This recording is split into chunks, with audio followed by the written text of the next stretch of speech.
Masters of the Mystic Arts. While the Avengers defend the world from physical threats, the Masters of the Mystic Arts guard it from mystical and interdimensional dangers. Their order was founded centuries ago by Agamotto, the first Sorcerer Supreme, and their base remains at Kamartaj in Nepal. We first saw them in Doctor Strange, where Stephen Strange trained under the Ancient One. The Masters protect Earth through their 3 Sanctum Sanctorums in New York, London, and Hong Kong, which form a shield against entities like Dormammu of the Dark Dimension. After the Ancient One's death, Strange rose to prominence, but when he vanished in the blip, Wong was appointed Sorcerer Supreme, a title he still holds.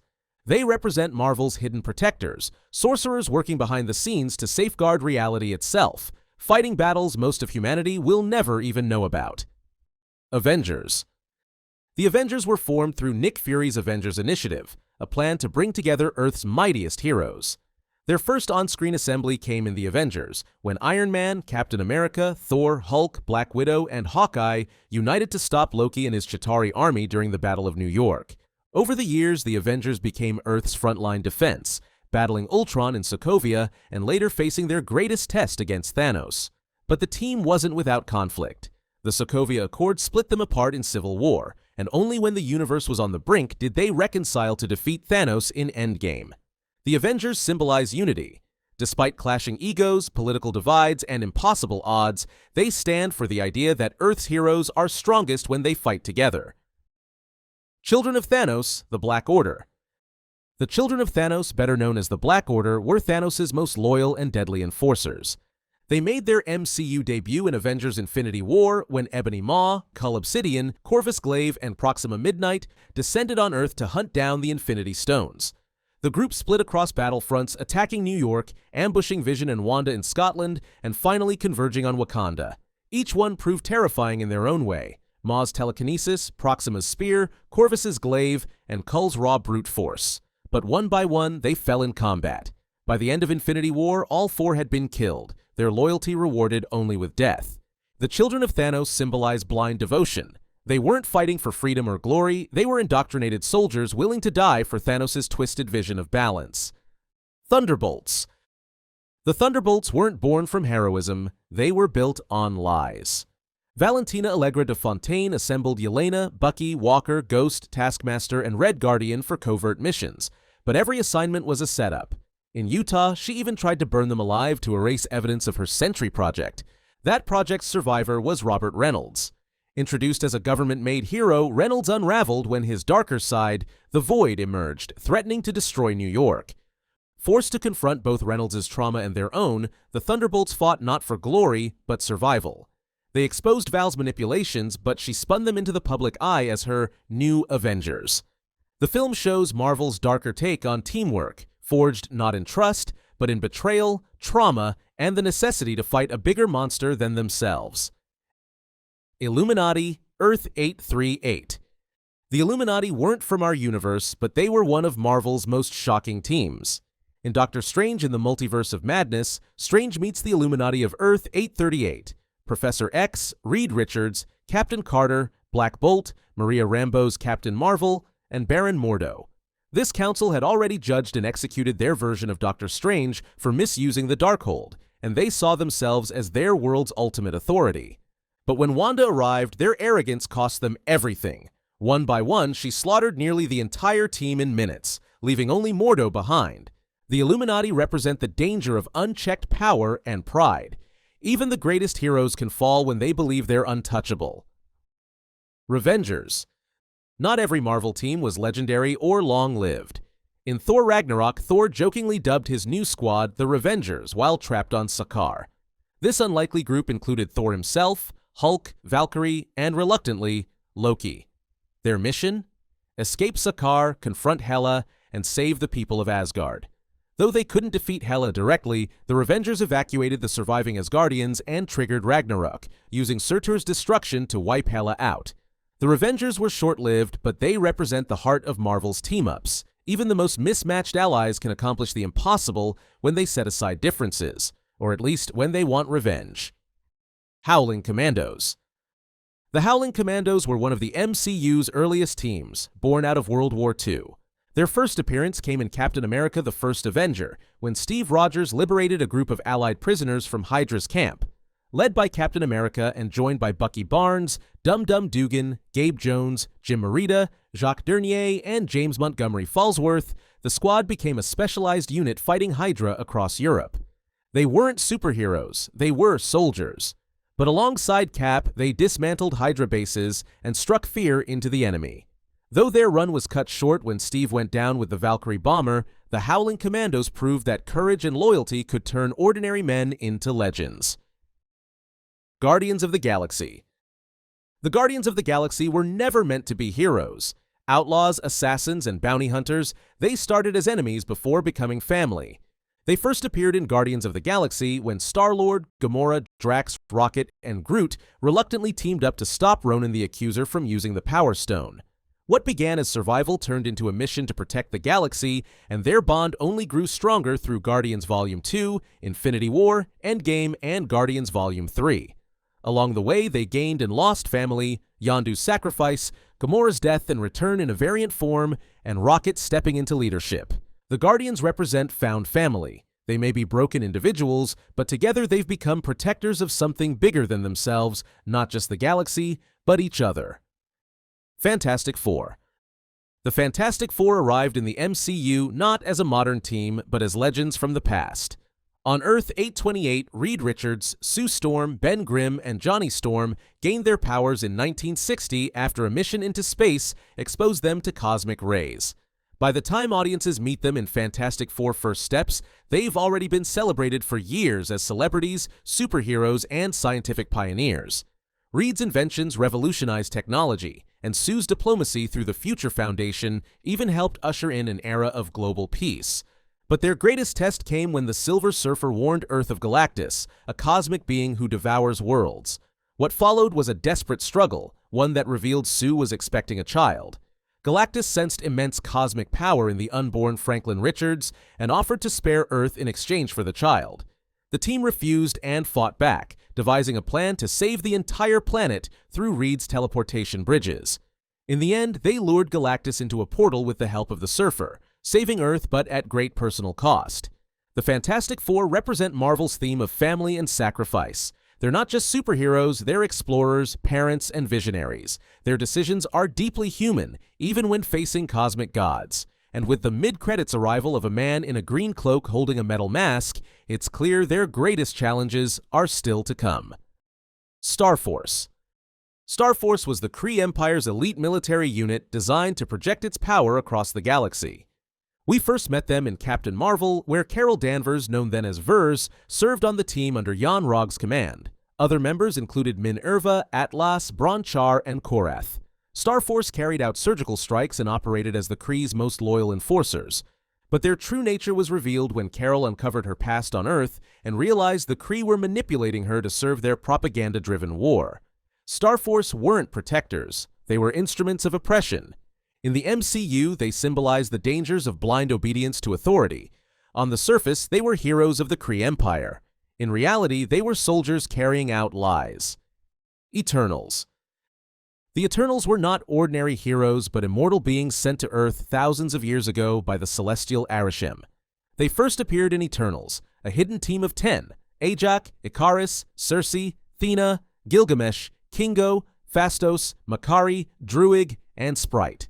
For centuries, they guided human civilization and defended it from monstrous deviants, all while hiding their true purpose, to nurture Earth until it was ready to birth a new Celestial. When the truth was revealed, the team fractured. Icarus sided with Arishem's mission, while others chose to defy their creator to save Earth. The battle tore them apart, with Icarus ultimately sacrificing himself, while Circe and the others faced the wrath of Arishem directly. The Eternals symbolize the struggle between duty and free will, gods forced to choose whether to serve their master or protect humanity. Defenders. Unlike cosmic heroes or world-saving armies, the Defenders were a street-level team born in the shadows of New York. Their MCU debut came in the Netflix crossover series The Defenders, when Daredevil, Jessica Jones, Luke Cage, and Iron Fist reluctantly joined forces to stop the ancient cult known as the Hand. Each member had their own life and battles, but circumstances pulled them together under Styx's guidance to fight a common enemy beneath the city. Their alliance was short-lived. Once the Hand was defeated, the team disbanded and returned to their separate paths. But even in their brief time, they showed what happens when very different heroes come together, not out of trust or destiny, but necessity. The Defenders represent Marvel's grounded side, flawed, gritty, street-level heroes who protect their city even when the wider world doesn't notice. Darkhold Cult, Witches of Salem. The Darkhold cult traces its roots back to the Witches of Salem, those who sought forbidden magic long before the Avengers or the Masters of the Mystic Arts existed. Their story unfolds in WandaVision, where we learn of Agatha Harkness, a survivor of the Salem witch trials who turned against her coven to harness the power of the Darkhold. Centuries later, the Book of Dark Magic corrupted Wanda Maximoff, twisting her grief into obsession and unleashing her Scarlet Witch persona. From Salem to Westview, the Darkhold's influence has been a story of corruption, of power that consumes anyone who wields it. In the MCU, the Witches of Salem and the Darkhold cult represent temptation and corruption, the cost of pursuing forbidden knowledge, no matter the justification. Tracksuit Mafia. The Tracksuit Mafia are far from cosmic gods or ancient sorcerers. They're street-level thugs, but even they play their part in Marvel's world. They debuted in Hawkeye as the bumbling yet dangerous crew working under Wilson Fisk, the Kingpin. Wearing their signature red tracksuits and throwing around the word bro, they clashed with Clint Barton and Kate Bishop as they tried to uncover the mystery behind Ronan's past. While they often provided comic relief, they were still violent, persistent, and loyal foot soldiers in Kingpin's empire. Flag Smashers. The Flag Smashers were born out of chaos, rising in the aftermath of the blip. Introduced in The Falcon and the Winter Soldier, this group of radicals, led by Carly Morgenthau, believed the world was better during the 5 years when half of humanity was gone. Using stolen super soldier serum, they launched attacks across Europe to tear down governments and return to a world without borders. Despite their message gaining sympathy, their violent tactics put them at odds with Sam Wilson, Bucky Barnes, and John Walker. Carly's extremism ultimately cost her life, but her movement left a mark on a fractured world.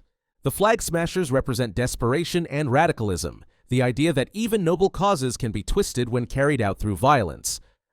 Dora Milaje. The Dora Milaje are Wakanda's elite guard, warriors sworn to protect the throne and the Black Panther.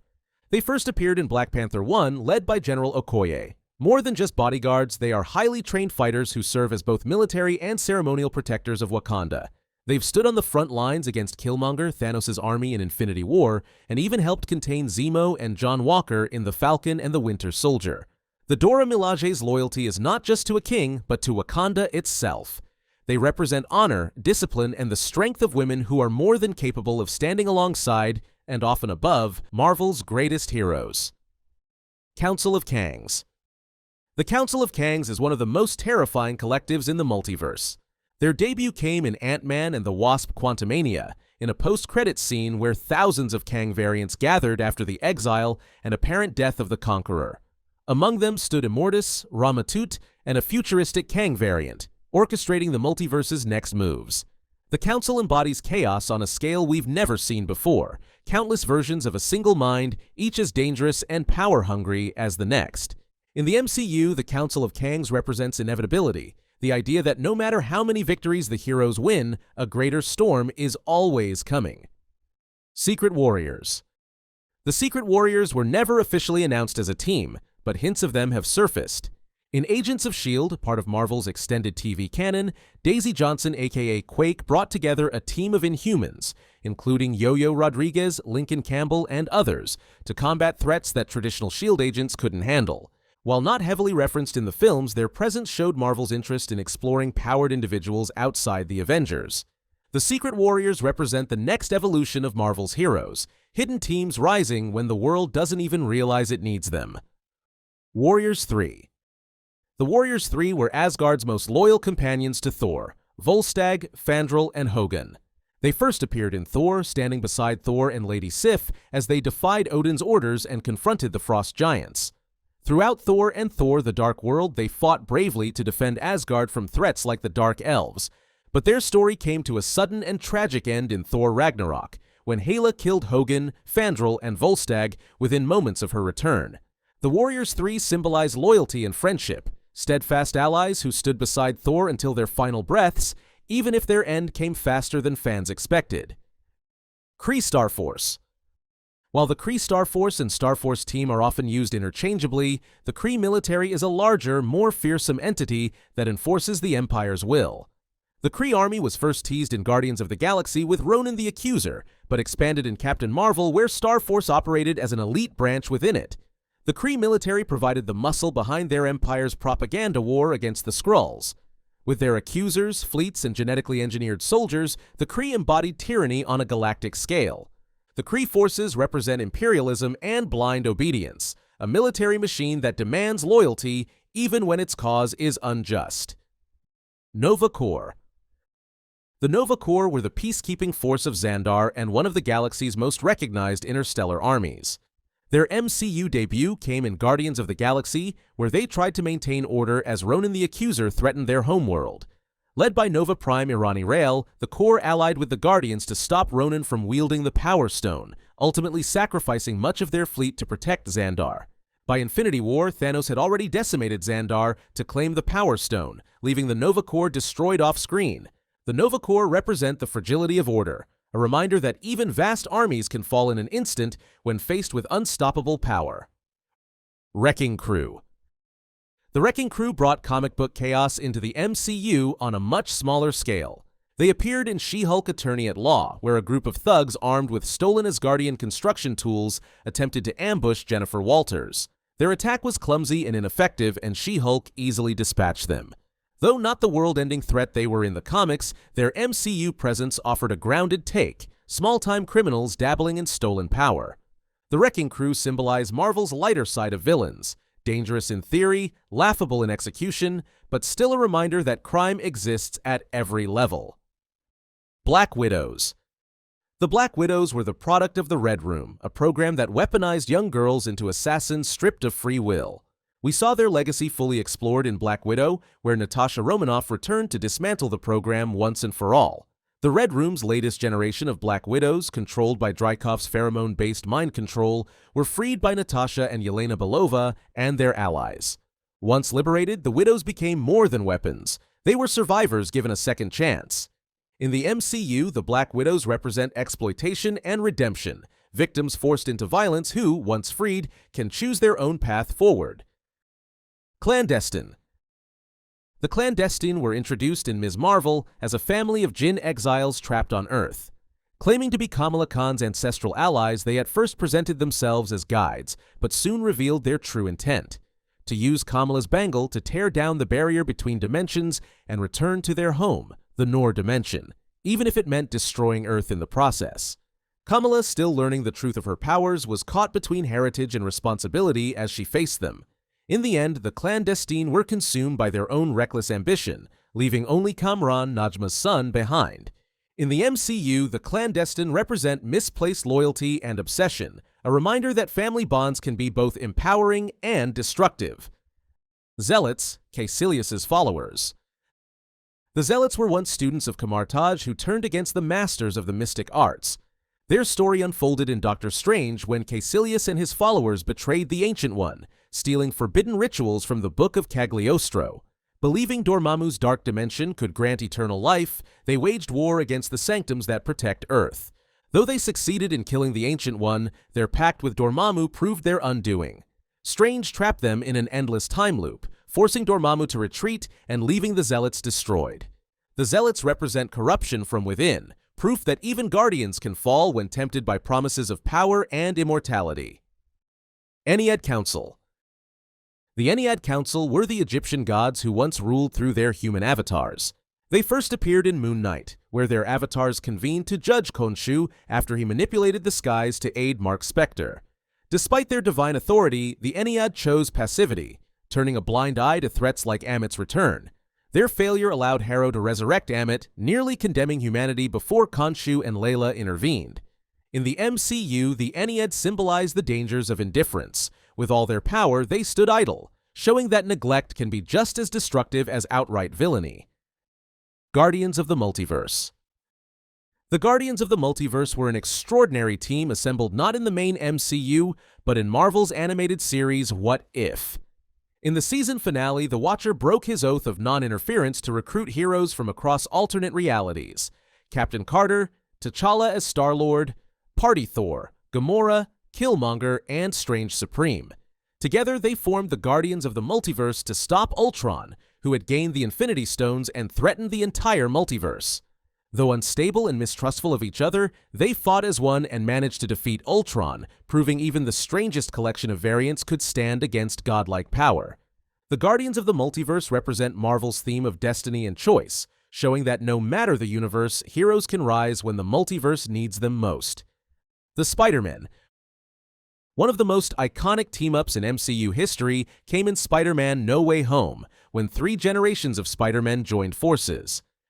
After Peter Parker's identity was exposed, Doctor Strange's spell fractured the multiverse, drawing in villains from other universes, and with them, Tobey Maguire's Spider-Man and Andrew Garfield's Spider-Man. Teaming up with Tom Holland's Peter, the 3 Spider-Men cured their enemies of their corruption and sent them back to their worlds.